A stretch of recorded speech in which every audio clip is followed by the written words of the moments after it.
បាទជំរាបសួរពុកម៉ែបងប្អូនខ្ញុំសូមមកចេញវីដេអូមួយដែលពាក់ព័ន្ធជាមួយនឹង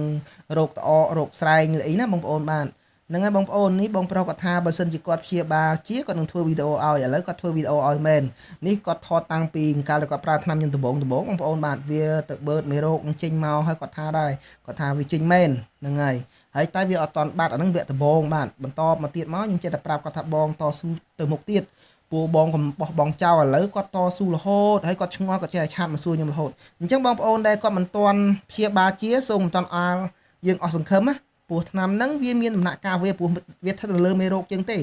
បើមេរោគយើងច្រើនវាព្យាបាលតាមហ្នឹងបងប្អូនបាទវាតាមហ្នឹងឯងអញ្ចឹងបងប្អូនចាំស្ដាប់សម្ដីគាត់និយាយបន្តិចទៀតខ្ញុំដាក់សម្លេងឲ្យគាត់ដែលគាត់និយាយហ្នឹងឲ្យបងប្អូនស្ដាប់ណាបងប្អូនបាទនេះចាំមើលតិចទៀតដល់ហើយបងប្អូនតស៊ូទាំងអស់គ្នាណាបាទអរគុណថ្ងៃនេះ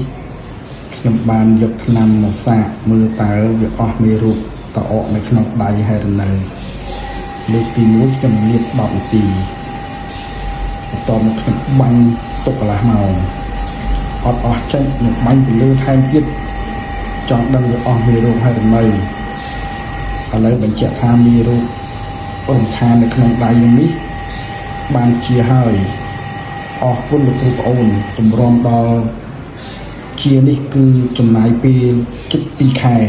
ជាយាមតមហើយនឹងឈឺចាប់ខ្លាំងណាស់អរគុណលោកគ្រូប្អូន